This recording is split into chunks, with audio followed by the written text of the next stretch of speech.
চিরঞ্জিত ঋতুপর্ণা সেনগুপ্ত জুটির বাংলা ছবির সম্পূর্ণ তালিকা।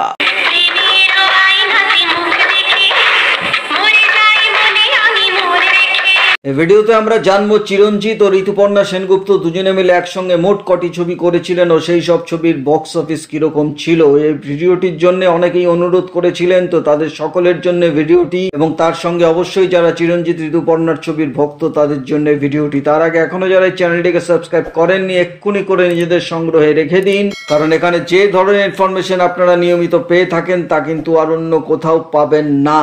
তো চলুন আর আমরা দেরি না করে চিরঞ্জিত ঋতুপর্ণাকে নিয়ে ভিডিওটা শুরু করে ফেলি। যেদিকে তাকাই আর কেউ নেই, আমরা আছি।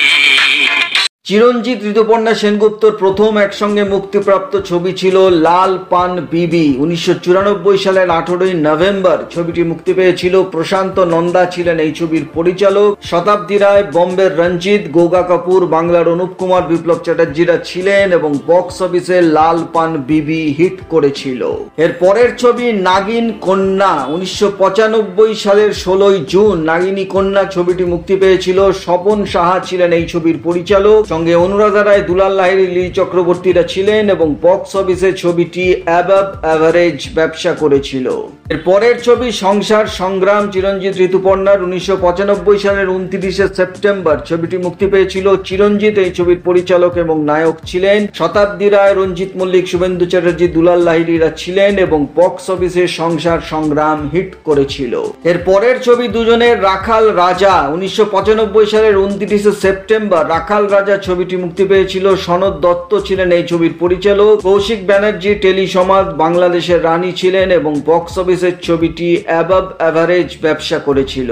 এর পরের ছবি আসে নিষ্পাপ আসামি। 7ই ফেব্রুয়ারি 1997 সালে ছবিটি মুক্তি পেয়েছিল। স্বপন সাহা ছিলেন এই ছবির পরিচালক। শুভেন্দু চ্যাটার্জি, অনুরাধা রায়, অভিষেক চট্টোপাধ্যায়, ইন্দ্রাণী দত্তরা ছিলেন এবং বক্স অফিসে নিষ্পাপ আসামি হিট করেছিল। এর পরের মুক্তিপ্রাপ্ত ছবি চন্দ্রগ্রহণ। 14ই মার্চ 1997 সালে চন্দ্রগ্রহণ ছবিটি মুক্তি পেয়েছিল। অঞ্জন বন্দ্যোপাধ্যায় ছিলেন এই ছবির পরিচালক। প্রসেনজিৎ, শতাব্দী রায়, সৌমিত্র চ্যাটার্জিরা ছিলেন, কিন্তু বক্স অফিসে ছবিটি চলেনি, ফ্লপ হয়েছিল।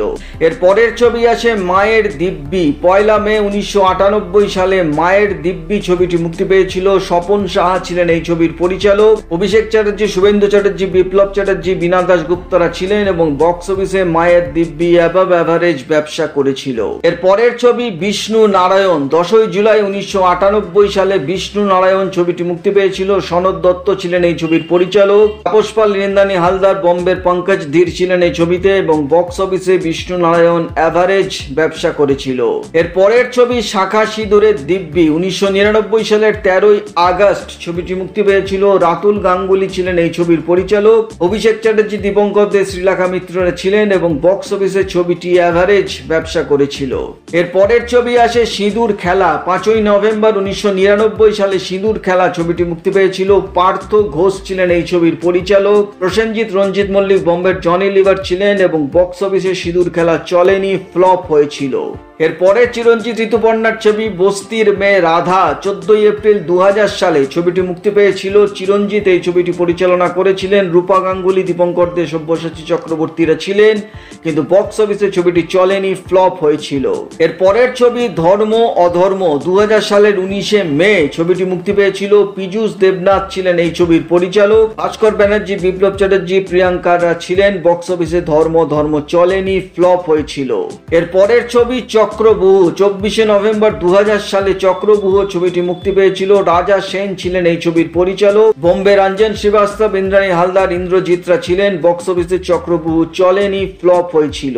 এর পরের ছবি প্রেম প্রতিজ্ঞা। 3রা আগস্ট 2001 সালে প্রেম প্রতিজ্ঞা ছবিটি মুক্তি পায়। সুজিত গুহ ছিলেন এই ছবির পরিচালক। প্রসেনজিৎ, তাপস পাল, সন্ধ্যা রায় ছবিতে ছিলেন। বক্স অফিসে ছবিটি অ্যাভারেজ ব্যবসা করেছিল। এর পরের দুজনের ছবি আসে ওস্তাদ। 2000 2001 সালে ওস্তাদ ছবিটি মুক্তি পেয়েছিল। সুভাষ সেন ছিলেন এই ছবির পরিচালক। বাংলাদেশের ফেরদৌস, শুভেন্দু চ্যাটার্জি, দীপঙ্কর দেরা ছিলেন। বক্স অফিসে ওস্তাদ অ্যাভারেজ ব্যবসা করেছিল। এর পরের ছবিটি হাতিয়ার। 2001 সালে একই বছরে এই ছবিটি মুক্তি পেয়েছিল। রমাশিস বক্সী ছিলেন এই ছবির পরিচালক। প্রসেনজিৎ তাপস পালরাও ছিলেন। বক্স অফিসে হাতিয়ার চলেনি, ফ্লপ হয়েছিল। এর পরের ছবি মানুষ অমানুষ। 2002 সালে ছবিটি মুক্তি পেয়েছিল। চিরঞ্জিত এই ছবির পরিচালক ছিলেন। রঞ্জিত মল্লিক, দীপঙ্কর দে, অনুরাধারা এই ছবিতে ছিলেন এবং বক্স অফিসে ছবিটি অ্যাভারেজ ব্যবসা করেছিল। এর পরের ছবি 10th জুলাই 2014 সালে। রাতুল গাঙ্গুলি ছিলেন এই ছবির পরিচালক। দেবশ্রী রায়, দুলাল লাহিড়ীরা ছিলেন, কিন্তু বক্স অফিসে ছবিটি চলেনি, ফ্লপ হয়েছিল। এবং এর পরের ছবি রং বেরঙের কড়ি। 13ই মার্চ 2017 সালে ছবিটি মুক্তি পেয়েছিল। রঞ্জন ঘোষ ছিলেন এই ছবির পরিচালক। সোহম, অরুণিমা ঘোষ, খরাজ মুখার্জিরা ছিলেন, কিন্তু বক্স অফিসে রং বেরঙের কড়ি চলেনি, ফ্লপ করেছিল। এর পরের মুক্তিপ্রাপ্ত ছবি দাবারু। দীর্ঘ 7 বছর পরে আবার চিরঞ্জিত, ঋতুপর্ণাকে একটি ছবিতে দেখা যায়। 2024 সালে এই ছবিটি মুক্তি পেয়েছিল। পথিকৃৎ বসু ছিলেন এই ছবির পরিচালক। বক্স অফিসে দাবারু ছবিটি অ্যাভারেজ ব্যবসা করেছিল এবং এটাই ছিল এখনো পর্যন্ত চিরঞ্জিত এবং ঋতুপর্ণার একসঙ্গে মুক্তিপ্রাপ্ত শেষ ছবি। চিরঞ্জিত এবং ঋতুপর্ণা সেনগুপ্ত দুজনে মিলে একসঙ্গে মোট 20টি ছবি করেছিলেন। তার মধ্যে 3টি ছবি হিট হয়েছিল, 3টি ছবি অ্যাবাভ অ্যাভারেজ গিয়েছিল, 6টি ছবি অ্যাভারেজ ছিল এবং 8টি ছবি ফ্লপ হয়েছিল। তো এই ছিল চিরঞ্জিত এবং ঋতুপর্ণা সেনগুপ্তর উপর একটি ভিডিও। আশা করি ভিডিওটা আপনাদের ভালো লেগেছে। ভালো লাগলে একটা লাইক অবশ্যই করে দেবেন। চ্যানেলটিকে সাবস্ক্রাইব করতে একদম ভুলবেন না, কারণ এখানে যে ধরনের ইনফরমেশন আপনারা নিয়মিত পেয়ে থাকেন তা কিন্তু আর অন্য কোথাও পাবেন না।